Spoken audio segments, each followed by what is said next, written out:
Muy buenas noches, estamos en una nueva edición de 3356, muy bienvenidos, muchas gracias por acompañarnos y venimos con un tema que da para mucho debate, que seguramente está en la mesa de todos, también en la mesa política y va a estar acá también en 3356. Gabriel, un placer, buenas noches. Denise, buenas noches a todos, bienvenidos a la segunda entrega de 3356. Es un gusto recibirlos, como decía Denise, con un asunto complejo y que esta semana ha tomado además un tono particularmente, diría, caliente. Sí, un otro vuelo. Exactamente. ¿No? Una polémica más.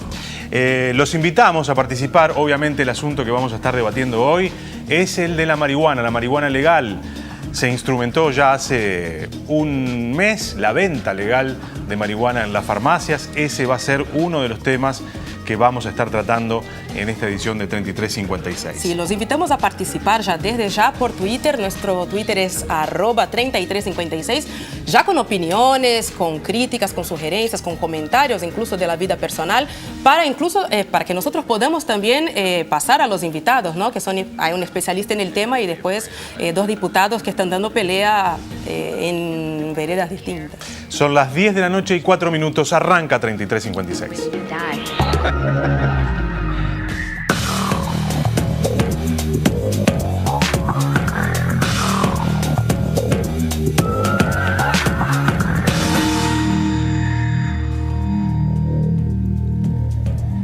Y como decía Denise, el asunto en esta semana ha generado mucho debate porque se fueron conociendo en realidad algunos problemas que podría llegar a tener la instrumentación de la ley en la práctica, porque el sistema financiero internacional podría estar cuestionando. Sí, directamente cerrando cuentas de los negocios y como vinculados. consecuencia cerrando algunas de las cuentas de los negocios vinculados. Esto generó una reacción, yo diría, virulenta del expresidente de la República, José Mujica. Exactamente, que amenazó trancar el Parlamento. Obviamente que eso ya está generando otro tipo de repercusiones. Y bueno, la semana que viene se verá qué solución se encuentra para este problema. Vamos a ver un informe que preparó la producción de 3356 y ya vamos a ir ingresando a el especialista primero y el debate después. El 19 de julio pasado, comenzó en Uruguay la venta en farmacias de marihuana producida bajo control del Estado. Un sistema que se aplica por primera vez en el mundo y que apunta a cambiar la política antinarcóticos. La venta de marihuana en farmacias es el final de un largo proceso para implementar la ley de regularización de cannabis aprobada en 2013, que estuvo cargado de polémicas y retrasos. La norma, que se puso en marcha en etapas, es presentada como una estrategia de lucha contra las drogas introducidas ilegalmente al país, y habilita 3 mecanismos para acceder al cannabis de uso recreativo: el autocultivo en hogares, el cultivo cooperativo en clubes y la compra de marihuana estatal previo registro del consumidor. Solo ciudadanos uruguayos o residentes legales en el país pueden comprar el producto en farmacias, lo que elimina la posibilidad de venta a turistas. La organización Monitor Cannabis, dependiente de la Facultad de Ciencias Sociales de la Universidad de la República, estima que en Uruguay conviven 160.000 fumadores de marihuana, de los cuales 55.000 son consumidores habituales. Al 15 de agosto, había registrado 63 clubes de producción en funcionamiento, 6.996 autocultivadores y 12.460 usuarios habilitados para comprar en farmacias, número que casi se triplicó desde el comienzo de la venta. Para comprar marihuana en Uruguay es necesario ser mayor de 18 años y residente en el país. El Estado garantiza la privacidad de los datos registrados y protege la identidad de los adquirentes, solo exigiéndoles comprobar su identidad a través de un lector de huellas dactilares que registra al usuario y las cantidades que compra. Cada uruguayo inscripto como adquirente puede comprar hasta 10 gramos semanales de la marihuana puesta a la venta a $1.30 al gramo, en 16 farmacias que no abarcan todo el territorio nacional, lo que provocó que la demanda haya agotado las existencias cada jornada desde el comienzo de la venta. Argumentando razones de seguridad y rentabilidad, las grandes cadenas farmacéuticas rechazaron participar de la iniciativa. En tanto, algunos comerciantes que sí se plegaron denuncian que los bancos privados con que trabajan amenazaron cerrar sus cuentas por provenir de una fuente ilícita y en consecuencia se cuestionan su permanencia en el sistema. El gobierno prometió para la semana próxima una propuesta de solución a los farmacéuticos afectados, aunque desde ya se aclaró que no hay intención de dar marcha atrás a la implementación de la iniciativa.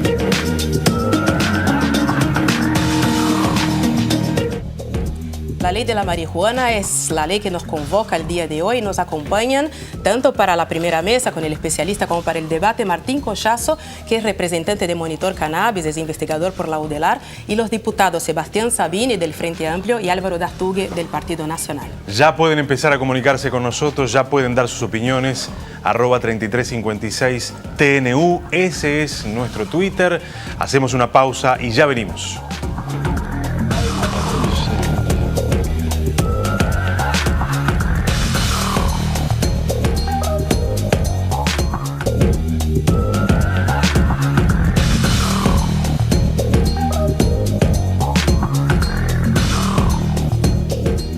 Son las 10 de la noche y 9 minutos.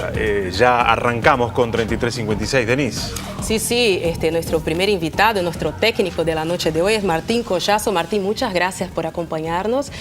Martín Collazo es sociólogo e investigador por la UDELAR, es integrante de Monitor Cannabis, que es un equipo multidisciplinario de la Facultad de Ciencias Sociales de la UDELAR y que da seguimiento a la política de reglamentación de la marihuana. Creo que lo primero que tenemos que preguntar es cuál es el objetivo y con qué elementos trabaja Monitor Cannabis, porque entramos en un territorio donde hay mucha opinión y capaz que pocos datos, ¿no? Todavía.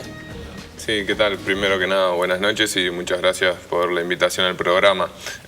Monitor Cannabis es un equipo de investigación interdisciplinario en la Facultad de Ciencias Sociales que recurre a una cantidad de fuentes de datos que existen en Uruguay y construye otras fuentes de datos propiamente, como encuestas, focus group o otras técnicas de las ciencias sociales.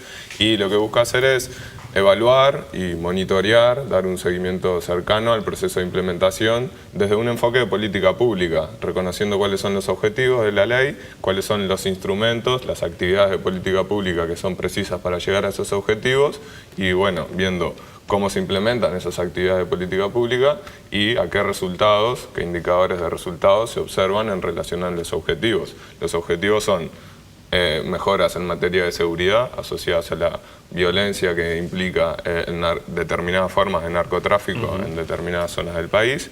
En términos de salud pública también hay una serie de objetivos que se buscan, no solo para los usuarios de cannabis, sino también para la población en general, por ejemplo a través de campañas de prevención. Y además un tercer objetivo de reconocimiento de derechos, de un derecho que tienen los usuarios de cannabis a utilizar cannabis, pero que todas las formas de acceso antes eran ilegales. La ley, uno de los instrumentos centrales de la ley para cumplir con este objetivo es desarrollar 3 modalidades legales de acceso, que son el cultivo doméstico, los clubes y las farmacias. O sea que específicamente el monitor funciona a partir de la aprobación de la ley, a partir de la instrumentación de la política pública. Claro, y es muy interesante ver, digamos, el impacto que tuvo a nivel académico, nacional e internacional. Es decir, en Uruguay se formaron distintos grupos. Por ejemplo, hay un grupo muy completo en la Universidad Católica con el cual nosotros tenemos un diálogo constante. Ellos también están investigando el proceso de implementación, pero además hay grupos, bueno, a lo largo de distintos estados de Estados Unidos, de Canadá, de Europa, distintos países han venido porque están estudiando, y también de muchos países de Latinoamérica. Es decir, esto es de alguna manera un experimento social. Digamos, Uruguay ha tenido a lo largo del siglo XX por lo menos muchas situaciones en las que desarrollaba algunas políticas antes que otros países y por tanto, hoy por hoy, ese tipo de iniciativas se estudian y muy de cerca. Martín, ustedes en Monitor Cannabis también publican y estimulan la publicación de trabajos vinculados al cannabis, como ya decías tú, en otros lugares, ¿no?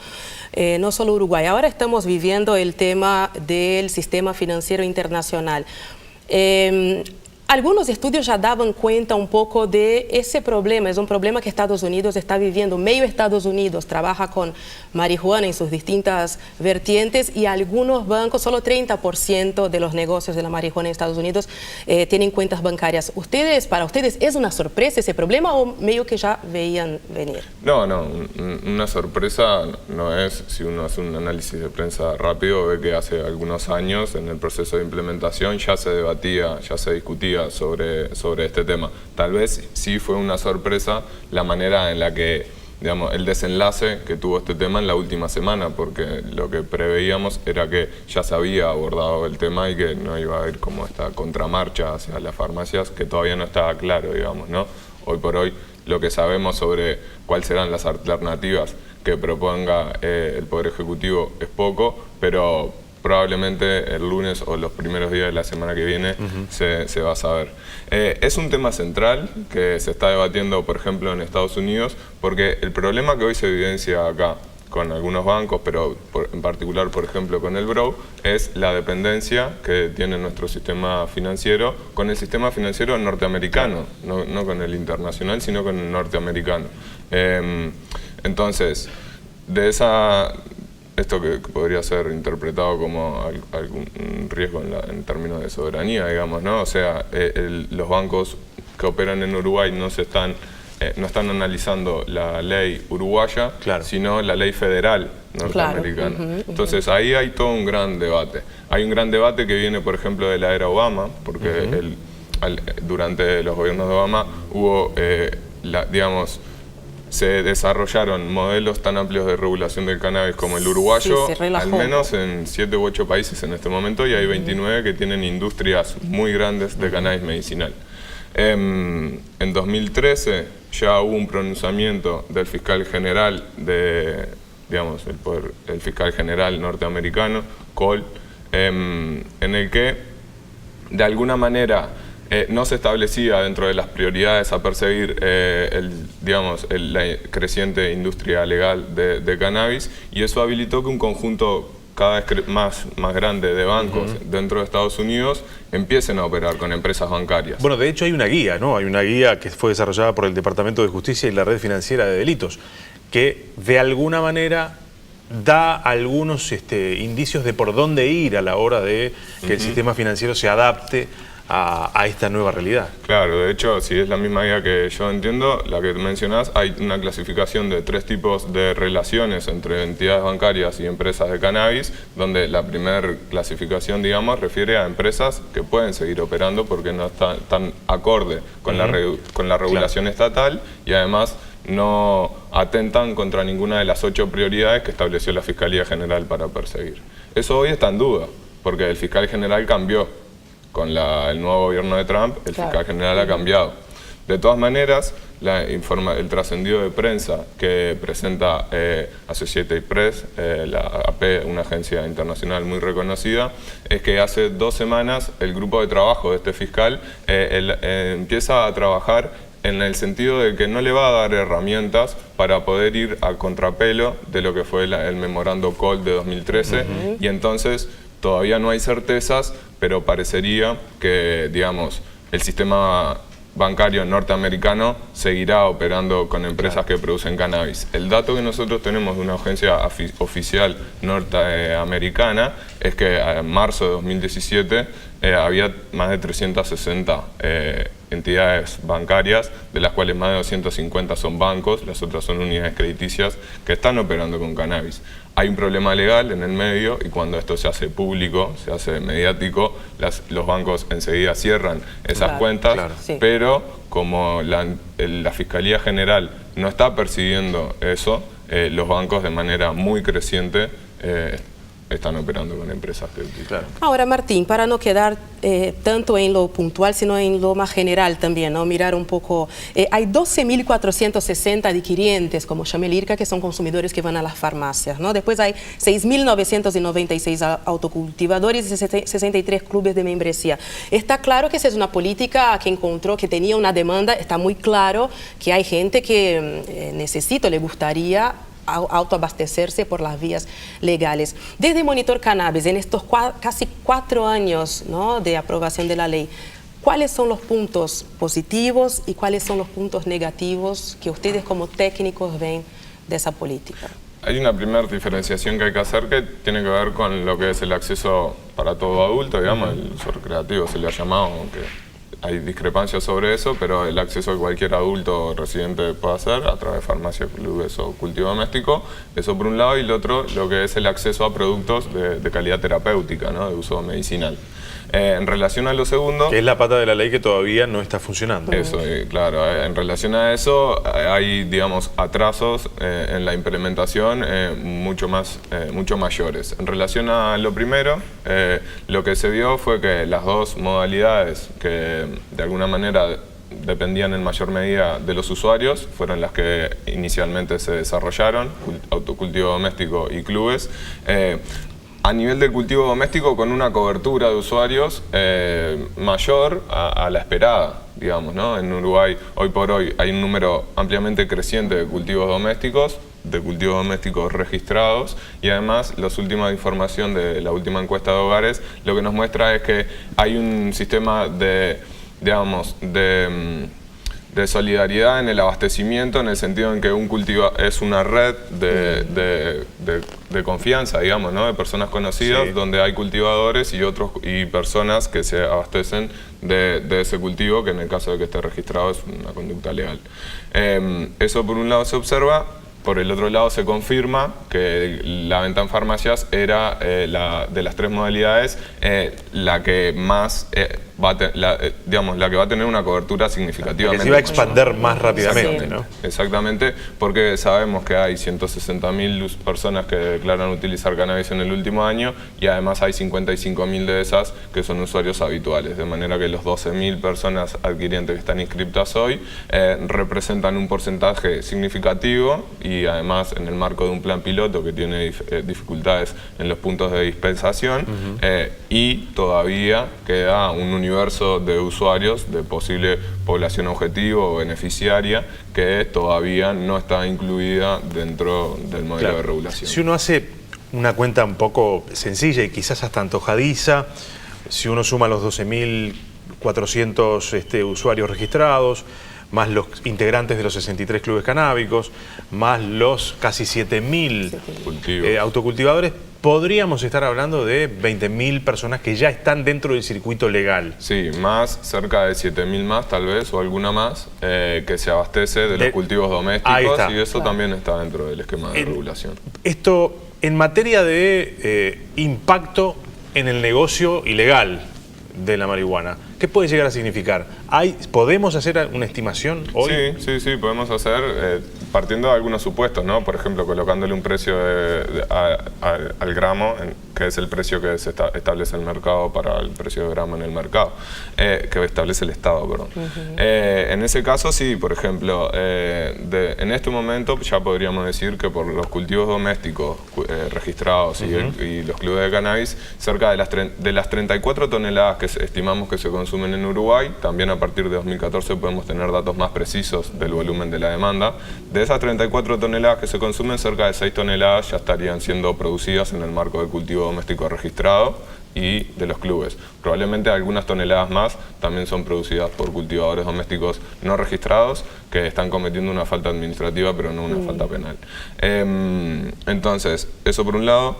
Si los 12.000... ¿Hay idea de por qué estos cultivadores privados que todavía no se han registrado no lo han hecho? ¿Hay algún tipo de resistencia? Hay muchas hipótesis y hemos encontrado algunas interpretaciones posibles a partir de focus groups. El registro, por ejemplo, es uno de los factores que hay muchos cultivadores que no están dispuestos a Tienen aceptar. Resistencias a registrarse. Exactamente, digamos. Pero además otro elemento importante es que si uno está registrado como cultivador doméstico no puede estar registrado en la farmacia o en un club. De manera que hay pocos incentivos positivos para inscribirse como cultivador doméstico, y menos si uno tiene, digamos, si ha decidido inscribirse en otro. Entonces, esos son 6 toneladas más o menos, y a un precio de 1.30 al dólar estaríamos diciendo que es algo menos de 10 millones de dólares, digamos. 4 toneladas, por ejemplo, es lo que incautó la policía en el año pasado, que fue más del doble, digamos, de lo que había incautado el año pasado, que fue más del doble de lo anterior, digamos, porque viene creciendo muy grande el número de incautaciones. 6 toneladas, estamos hablando de toda la producción legal, es decir, incluye a las dos empresas que están abasteciendo la farmacia. Solo cultivo doméstico y clubes de cannabis. Por otro lado, esas dos empresas tienen autorizada la producción de 4 toneladas por año entre las dos. Esos son 2 licitaciones a las que... ¿Hay idea si este año se produjo eso? ¿O no hay datos? No hay datos. Todavía nosotros no hemos accedido a los datos de producción. Sabemos que había inicialmente un stock de 400 kilos y luego otro de 300 que podía ser incorporado al sistema. Ahí entramos a la parte de la red de dispensación.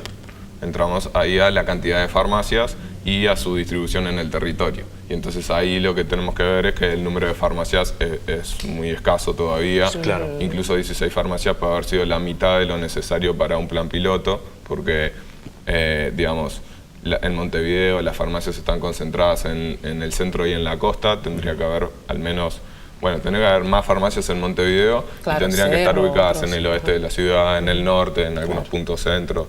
Y además hay muchos departamentos del interior, ciudades con una población significativa, donde hay un número significativo de usuarios de cannabis que todavía no tienen puntos de dispensación. Esto, al mismo tiempo, ha generado las filas que todos hemos visto en las farmacias y los problemas de abastecimiento, porque si bien la estrategia de reposición de stock en las farmacias ha sido más rápida de la planificada por el IRCA y por los privados, que adaptaron la estrategia en función de la alta demanda, bueno, si bien ha sido más rápido de la esperada, todavía es insuficiente, dado que habiendo tan pocos puntos de venta, tienen que estar reponiendo constantemente. Claro. No, y la consulta es, ¿hay stock? Porque hablabas de 400 kilos y 700. Ponernos a hacer la cuenta ahora sería engorroso. Pero digo, imposible. Todo lo que se ha vendido desde el 19 de julio en adelante, ¿no agotó los stocks? No, a stock hay. Porque estamos hablando de 700 kilos, ¿no? Claro, pero cada usuario viene retirando 5 o 10 gramos por semana. No sé si ha podido retirar todas las semanas, porque no sé si ha encontrado cada uno de los usuarios. Entonces, cada uno de los usuarios durante este periodo probablemente está accediendo a menos de 40 gramos mensuales, que es lo que habilita la ley. 4 toneladas, 4.000 kilos, que es lo que el Estado ha habilitado para la producción a 2 empresas, cada uno produce 2 toneladas. Eso alcanza para algo más de 8.000 usuarios que se llevan sus 40 gramos mensuales. De manera que si hoy tenemos 12.000 usuarios inscriptos, ya estamos teniendo problemas en la producción. Por eso digo, no, y no se ha producido todo, por lo que acabas de decir.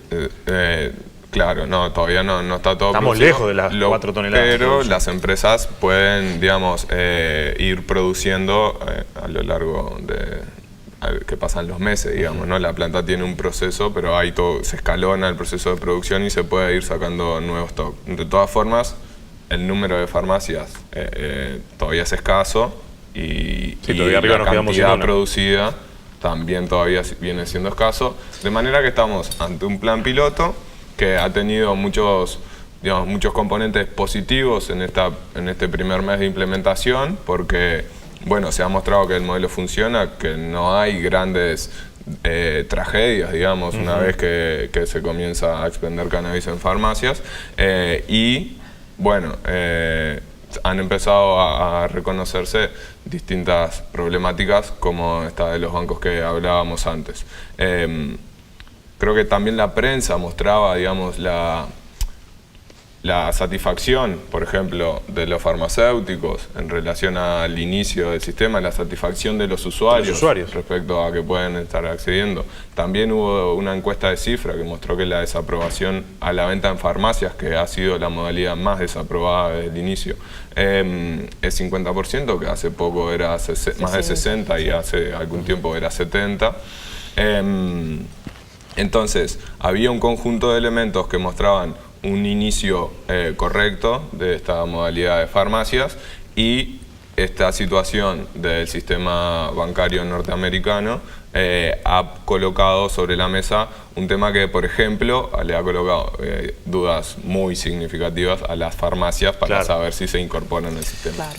Martín, nuestro tiempo es corto, igual queremos pedir tu colaboración para los televidentes que quieren seguir. Hay un montón ya de tweets que nos gustaría hacerte los comentarios y las preguntas, pero por @3356 pueden seguir ese debate. Muchísimas gracias. Seguimos con... Vamos a hacer una pausa y se viene el debate, Denise. Se viene el debate, vamos a recibir al diputado Sebastián Sabini, impulsor, si se quiere, de esta nueva reglamentación, y al diputado del Partido Nacional, Álvaro Dastugue.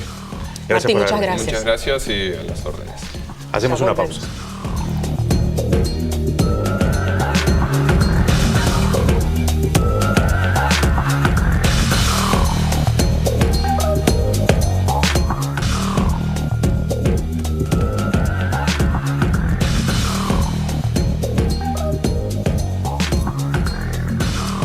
Volvemos con 3356 y estamos acá ya con la conversa, ¿no? La charla. No vamos a hablar debate, que parece que estamos como incentivando algo que no sea la búsqueda de soluciones para todos. Bueno, haciendo memoria entonces de nuestro Twitter es @3356TNU y vamos a leer algunos mensajes para también hacer con que la gente en casa participe directamente. Dice Javier Luzardo, las guerras destrozan, sin embargo la industria armamentista cotiza en bolsa y tiene sus cuentas y hasta sus bancos a disposición. Después dice Leonardo Mocho, ¿no sería una solución que se vende en el correo uruguayo? Bueno, son todas cuestiones que vamos a dejar sobre la mesa. Si tenemos tiempo podemos debatir un poco sobre eso, pero ahora vamos a la mesa, Gabriel. Gracias al diputado Sebastián Sabini por acompañarnos esta noche. Gracias por venir. No, gracias por la invitación. Y al diputado del Partido Nacional, Álvaro Dastugue, también le agradecemos que esté con nosotros. Un gusto, felicitaciones y éxitos en el programa. A ver, ¿por dónde arrancar? Yo creo que vale la pena arrancar por lo más nuevo. Claro. Al menos una referencia, para después hablar de la política pública en general, que creo que es lo más jugoso, ¿no, Denise? Claro, es lo que más también, porque estos problemas me parece que es un problema que no va a ser ni el último, no es del primero, y vamos a detenernos sobre eso porque los mensajes nos convocan a eso, pero hablar también es una apuesta de Estado. Exacto. ¿No? ¿Sorprendió este debate que se está dando sobre el sistema financiero y las repercusiones que esto puede tener para los bancos uruguayos y ni que hablar para los consumidores y para las farmacias que venden? Bueno, todos los que nos embarcamos, digamos, en esta política, sabíamos que íbamos a tener problemas, principalmente porque prácticamente todo lo que estábamos haciendo en Uruguay no tenía ningún antecedente, y a nivel del mundo muy pocos, ¿no? Sí sorprendió, o por lo menos a mí me sorprendió, la resolución del BROU, porque creo que es un tema de soberanía nacional. Es decir, tenemos nuestras leyes, tenemos una ley aprobada por el Parlamento Nacional que de alguna forma define una política pública. Y creo que el BROU tiene que acotarse a eso, ¿no? Y por lo tanto la expectativa es que surja una solución para esto, que surja una solución, porque lo que está en juego es todo el sistema, ¿no? Y los argumentos que hablan del uso recreacional, por lo menos en lo personal, o que se han cerrado las cuentas relativas al uso recreacional, no son de recibo, porque en realidad también se han cerrado cuentas relativas al cannabis para investigación científica, para la producción medicinal, que, digamos, en un marco de legalidad internacional están totalmente habilitadas por las convenciones. Eso por un lado. Y por otro lado, todas las empresas que están operando en el cannabis fueron objeto de profusas investigaciones de parte de la Secretaría Antilavado y de los organismos estatales para asegurarnos que esos fondos no provengan del narcotráfico. Claro. ¿No? ¿Dastugue? A mí me llama la atención lo del BROU, porque el Poder Ejecutivo entiendo que coordina y debería estar, esto debería haber estado analizado y no deberíamos haber tenido este error.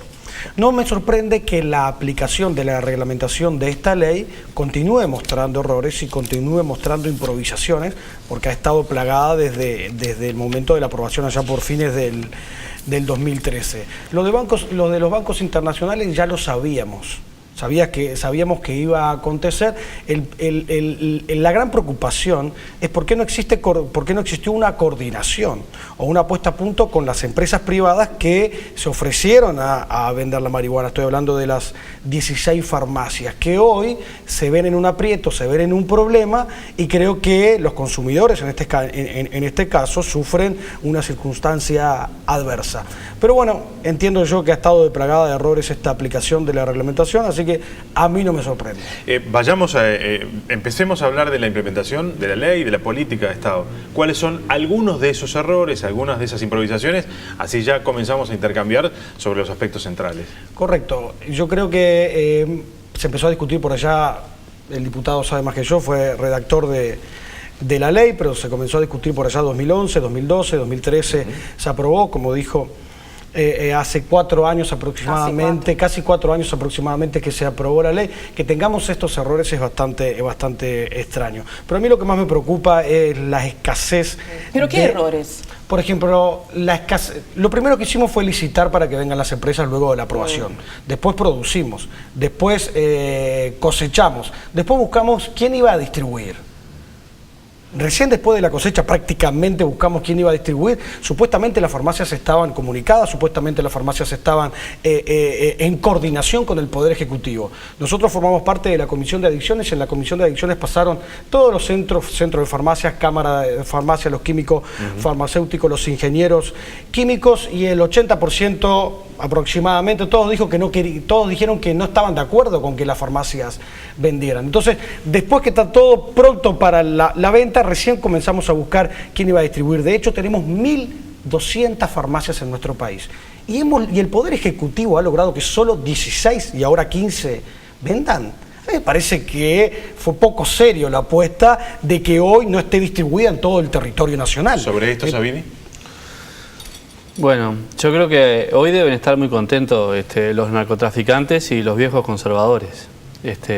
Porque si esto fracasa, lo que va a pasar es que el narcotráfico va a seguir, como hasta ahora, dominando el mercado. Yo quisiera recordar lo siguiente, porque se habla mucho del tema de las farmacias, ¿no? Y fueron las farmacias, a través de sus gremiales, las que plantearon al Parlamento que eran los idóneos para la distribución, porque las farmacias ya distribuyen drogas. ¿Sí? Es cierto que no distribuyen drogas con fines recreativos, llamémosle, pero sí es verdad que además las farmacias distribuyen otros productos, no sé, desde juguetería hasta ropa y perfumería. Entonces, lo primero, ¿no? O sea, fueron las farmacias las que plantearon. ¿Es la única vía de salida que tiene la ley? No, no es la única. Porque la ley habla del artículo 12 de la Ley de Farmacias, que es un artículo que define las farmacias como no solo el ámbito en que se dispensan medicamentos, o sea, por ejemplo, las farmacias de los hospitales, y también, por ejemplo, las herboristerías. O sea, dentro del marco de la ley se podrían tomar otros caminos, y bueno, ni hablar las farmacias comunitarias, ¿no? O sea que no estamos directamente atados a eso. Ahora, el camino que hemos seguido es el de no obligar. ¿Sí? Quizás puede ser discutible esto. Yo creo que si nosotros hubiéramos obligado a las farmacias, seguramente las críticas serían mucho más fuertes de lo que son.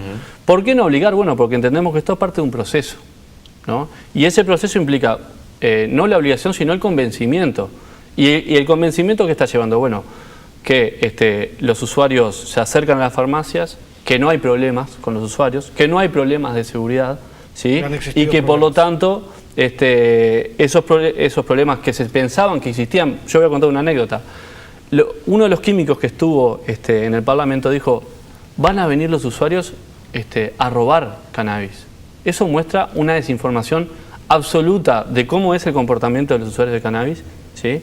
Y de lo que ocurre habitualmente en la justicia con el cannabis, que no hay vinculación entre los delitos y el cannabis. Por lo tanto, en ese marco, en el marco de entender que esto es un proceso, nosotros apostamos a que las farmacias fueran en forma voluntaria. Y de hecho, en la primera semana, al otro día, ya había 20 farmacias que estaban planteando que se querían sumar. Y yo estoy convencido que en la medida que esto siga funcionando, cada vez más vamos a ir rompiendo con esa cultura que es la que estamos instalados, que es la cultura prohibicionista. Ahora, Sabini... ¿Hubo algún problema? Perdón, porque... Quiso interrumpir, diputado. Sí, no, existieron algunos problemas en las farmacias. De hecho, hubieron problemas con algunos compradores que fueron a comprar y pasadas las 20 horas no pudieron comprar porque cayó el sistema informático y hubieron algunos problemas que tuvieron que llamar a la policía. Creo que los problemas son menores, hubieron más de... Y después se calmó. Hubieron más de un problema, pero bueno, creo que los problemas son menores. El problema son los 7 años de publicidad del consumo de marihuana que está haciendo el Poder Ejecutivo. Y de esto no hablamos. No hablamos del mensaje. Recién estaba el experto con nosotros, además de experto, promotor de la regulación del cannabis, porque todo lo que dijo fue todo color de rosa. ¿Quién habla del mensaje al inconsciente colectivo de nuestros jóvenes y adolescentes? ¿Quién habla o quién informa los efectos nocivos del consumo de marihuana a nuestros jóvenes y adolescentes? ¿Quién les dice las consecuencias respiratorias, las consecuencias psíquicas y otra cantidad de problemas? Nadie. ¿Por qué? Porque hay un vacío muy fuerte en los últimos 7 años y en la ley consta que debíamos tener una campaña de información, una campaña de educación y una campaña de prevención. Brilla por su ausencia después de 7 años. Y estamos mandando un mensaje al inconsciente colectivo de nuestros adolescentes, 13, 14, 15, 16, 17 años, que no pueden consumir, o sea, podrán consumir, pero no pueden adquirir la marihuana legal, que está bien consumir. Acabo de venir de una reunión, me acabo de encontrar con una profesora de un departamento del departamento de Canelones de la ciudad de Pando. Me dice: diputado, yo sé que usted va, porque vio el Twitter que íbamos a estar con ustedes acá, dice, por favor comunique que es insostenible la situación en las aulas de clase. Los adolescentes cada vez más entran más a aula de clase bajo el efecto del consumo de la marihuana. Y sabemos cuáles son las consecuencias y los reflejos del consumo de la marihuana: distracción, risas, dispersión. Y cuando las profesoras les dicen, y cuando las directoras que nos han llamado por teléfono a ver quién va a hacer algo de prevención y educación, los chicos dicen: ahora es legal, no hay problema. Bueno, primero me parece bastante mal gusto hablar de alguien que no se puede defender, ¿no? Porque Martín salió de acá, decía... No hable mal. Pero está bien, está bien. No hable mal en ningún lugar. Yo te escuché, ahora escúchame vos. Adelante. A ver, varias cosas.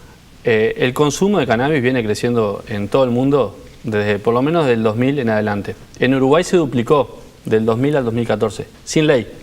¿No? Sin la ley se duplicó el consumo. O sea que me parece que no se le puede atribuir, por lo menos desde el 2014 hasta ahora no tenemos datos, así que no lo sabemos, pero sí desde el modelo anterior el consumo se duplicó. Así que se ve que en el inconsciente colectivo el prohibicionismo estaba trabajando a favor del consumo, no en contra. ¿Cuál es la mejor forma de hacer prevención? Bueno, con información racional y que le podemos decir a las personas cuáles son los problemas que tiene el consumo. No se puede decir que no se han hecho capacitaciones, es falso. No existen, sí, diputado.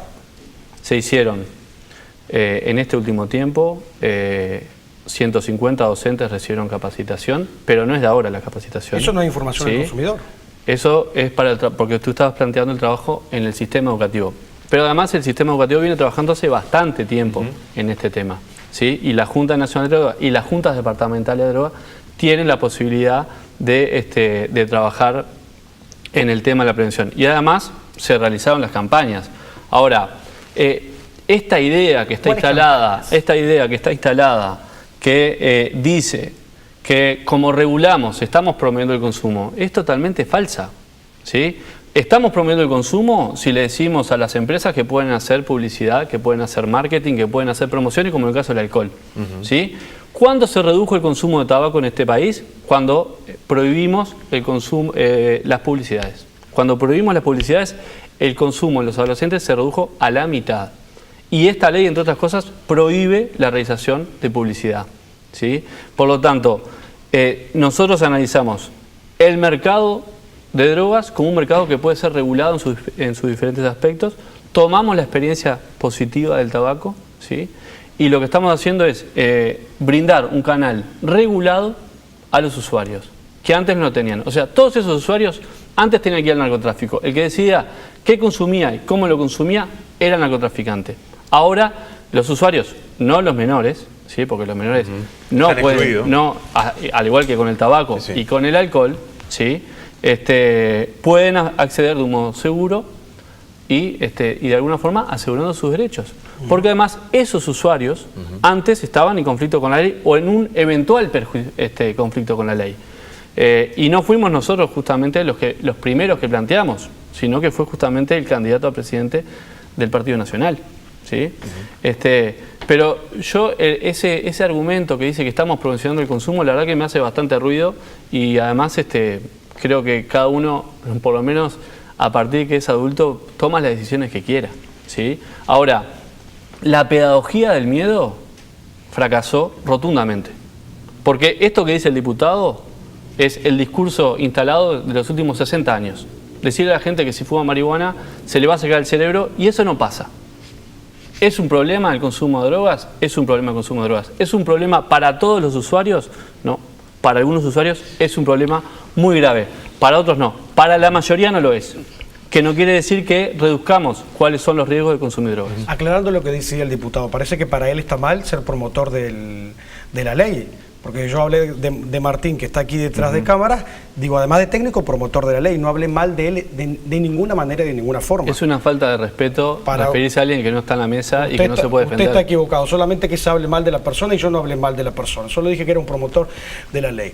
No han existido campañas. Ha sido una burla lo que hizo el Poder Ejecutivo relacionado a las campañas. 56 segundos fue la publicidad que salió, los spots publicitarios que salieron en los canales de televisión. 56 segundos, de los cuales más de la mitad hablaban de la fantástica ley de regulación del cannabis. Menos de la mitad, o sea, estamos hablando de 26, 27, 28 segundos, hablaban de lo nocivo que puede ser el consumo de la marihuana. Seguimos promocionando el consumo de la marihuana, seguimos festejando, aplaudiendo la ley aprobada a fines del año 2013, seguimos aplaudiendo la regulación. Yo no hablo del prohibicionismo, porque acá en Uruguay no ha existido ley prohibicionista, porque nunca tuvimos, no ha existido un trabajo de una política prohibicionista, porque nunca hubo política contra el consumo de las drogas o en contra de las drogas. No existió, porque nunca existió, o en algún momento alguien vio que se hablara mal, o que se hablara mal a través del Ejecutivo y a través del gobierno de las drogas. No existió. Como nosotros no hicimos política, política prohibicionista, ahora entendemos que lo mejor es trabajar en la oferta y la demanda. ¿Cuándo vamos a trabajar en la demanda? ¿Cuándo le vamos a enseñar a nuestros jóvenes? Yo formo parte de la comisión multipartidaria y multisectorial del presidente Tabaré Vázquez. Lo primero que dijo el presidente Tabaré Vázquez en la comisión fue: debemos trabajar en el mensaje, trabajando ahora relacionado al tema del alcohol. Debemos trabajar en el mensaje. La sociedad, nuestros jóvenes, nuestros adolescentes deben recibir el mensaje. Y comenzamos a trabajar en el mensaje. Acá fue totalmente al revés. Primero trabajamos en conseguir una empresa que licite, que le demos la licitación, una empresa internacional, una empresa relacionada con el capitalismo internacional, que hace pocos meses ha dicho que el negocio de la empresa y su objetivo y su dirección es la exportación, y que puede llegar a ser un negocio de 400 millones de dólares anuales. 400 millones de dólares anuales. Los objetivos de la ley, ¿cuáles serán? Yo quisiera hacer un comentario, porque creo que estamos entrando un poco en el terreno casi filosófico, ¿no?, de la política. Y quisiera hacer un comentario. Existe una iglesia, la Iglesia Evangélica Protestante de El Salvador, que ya se volvió un paradigma, porque está pidiendo al gobierno que apoye una política muy parecida a la de Uruguay, porque ve esa política como una política de reducción de daños y riesgos. O sea, el consumo de la marihuana es una realidad. Correcto. Estamos de acuerdo. Estamos de acuerdo. Acompañar esta realidad, que tal vez sea dañina, ¿no?, como usted piensa, ¿no es mejor tener el control y así poder incluso hacer campañas mejores? Esa iglesia, por ejemplo, de El Salvador, ha tomado esa decisión de una política así como reducción de daños. ¿No es también legítimo? Totalmente, yo no estoy hablando y no considero que eso sea negativo en su totalidad. Es compatible. ¿No? Yo lo que estoy criticando es el manejo del Poder Ejecutivo de este proceso que estamos dando en Uruguay, que eso es lo que a mí me preocupa. Lo que a mí me preocupa es la promoción del consumo que hemos hecho en los últimos 7 años, que lo ha hecho el gobierno oficialista, que lo han hecho desde la Junta Nacional de Drogas. Esa es mi preocupación. El mensaje, después ver alternativas de cómo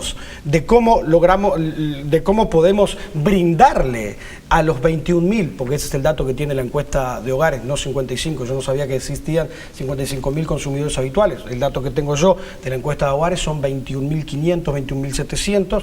¿Cómo nosotros le podemos brindar a esos consumidores habituales la marihuana? Es otra discusión que tendríamos que tener otro programa. Lo que yo critico es la forma que ha operado el Ejecutivo. Definitivamente, si uno observa lo que ha pasado desde la instrumentación de la ley, efectivamente, desde el punto de vista de la publicidad, de las campañas públicas, quizás no ha habido energía. Ahora, se sigue sosteniendo en esta mesa que el Ejecutivo y que el Gobierno promueve el consumo. Bueno, Yo no escuché nunca ni a Pepe ni a Tabaré decir que era bueno que había que consumir cannabis. Ni a ningún ministro tampoco. Qué bueno que no existió el prohibicionismo en Uruguay, la verdad me quedo contento. Hay que avisarle a los que estuvieron presos por tener una planta en su casa, hay que avisarle a los que estuvieron presos por ser consumidores, a Alicia Castilla, a Mauricio Blanqui, a todos los que se comieron cana por tener una planta en su casa, ¿no? Así que yo me alegro que eso que vimos fue una ilusión, me parece bárbaro. Es una cuestión legal, de ley, no era política ahora, pública. El problema es que si los países de América Latina no proponemos, porque a veces se trata de minimizar este tema con el consumo, ¿sí? La política que estamos llevando adelante es mucho más perjudicial que el propio consumo.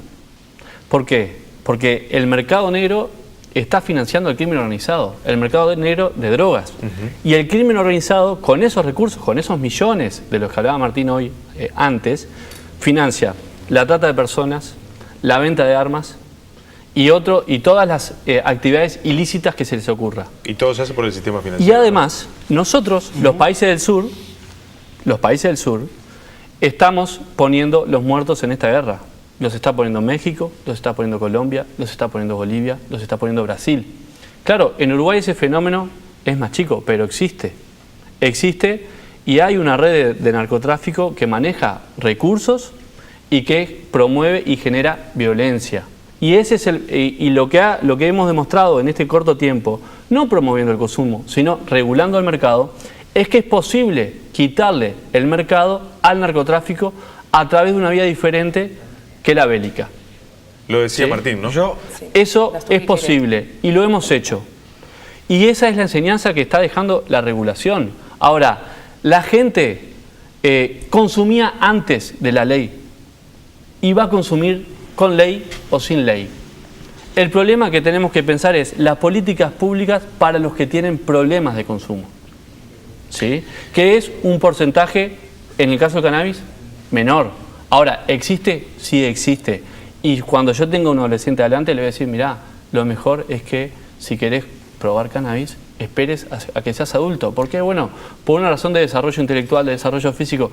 Ahora, es falso decir que el consumo se desarrolló con esta ley. No, el consumo se viene desarrollando desde hace años. Tenemos un minutito para cada uno. Yo creo que, un minutito para cada uno. Bien, yo no creo, y va a ser muy difícil que me logren hacer creer que esta ley va a reducir el narcotráfico y que la regulación del cannabis va a reducir el narcotráfico. No lo creo, no lo voy a creer y me lo van a tener que comprobar muy científicamente. Una ley de regulación de cannabis no va a reducir el narcotráfico de ninguna manera en nuestro país. De hecho, entiendo yo que cuanto más productos metemos en nuestro mercado, más mercado hay. Yo creo que esto promueve el narcotráfico. De hecho, hemos incautado récord este año, el año pasado y el otro año, porque nuestro país se ha vuelto un país de tránsito de drogas. ¿Por qué? Por la aprobación de esta ley, mucho más que anteriormente. Yo creo que esta ley no reduce el narcotráfico y menos baja la inseguridad, como una de las propuestas, porque venía en una de las 15 propuestas del expresidente Mujica para convivencia y sociedad, no me acuerdo cómo era el título. No creo que... No, yo Astuve no lo quiero convencer de nada, no se preocupe. No, yo no digo usted, digo la ley, ni de la diversidad sexual, ni sobre el aborto, ni sobre ninguna de las leyes que hemos aprobado. Empezamos a tocar otros temas, ¿no? No tengo ningún interés en convencerlo. Programas sobre esos otros temas con los diputados, sin problema. Sí. Hoy es marihuana. No, lo que pasa que... El viernes que viene, si me invitan, podemos hacer aborto. Yo creo y el otro puede ser matrimonio igualitario. No, está bien, digo, se ve que la tolerancia religiosa no le permite escuchar y la otro viernes puede ser tolerancia religiosa, porque parece que marihuana no quiere hablar más. Capaz que no, que cierre, me parece mejor que cierre él, porque se ve que tiene mucha ganas de hablar. 30 segundos. Sale con otros temas. No, justamente, yo digo, no te quiero convencer, porque yo no digo que usted me quiera la explicación que acaba de dar un científico social es que hay un porcentaje del mercado del narcotráfico que ya no lo controla el narcotráfico. Y eso lo hicimos con esta ley. El que no quiera ver eso, bueno, allá él. Gracias a los dos por haber venido. Promotor de la ley es el científico de la misma forma. Gracias por haber venido. No, eso lo da la Universidad de la República con un título, Álvaro. Gracias, diputado Hasta la Sabini. próxima. Muchas Hasta gracias. la próxima. Los vamos a volver a convocar, no tengan duda. Con Sí. Hacemos una pausa.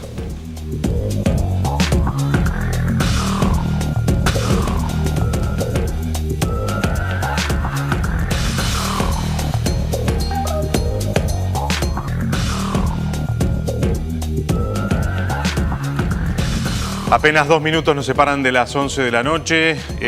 Estamos en el final, Denise. Se nos viene el sábado y vamos a ver los temas de la semana. Hacemos un recorridito por los temas de la semana, ¿eh?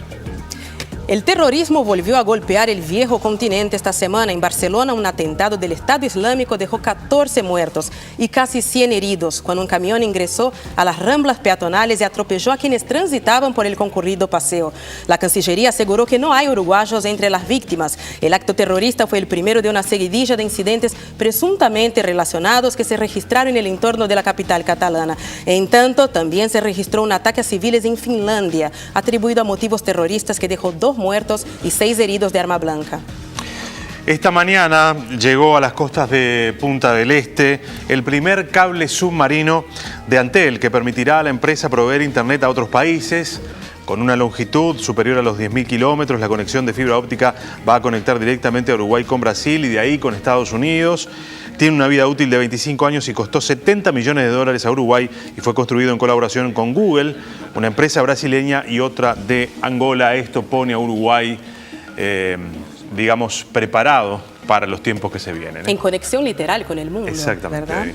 Se presentó el plan de obra del proyecto Ferrocarril Central que comunicará Montevideo con Paso de los Toros a través de la instalación y acondicionamiento de 273 kilómetros de vías férreas.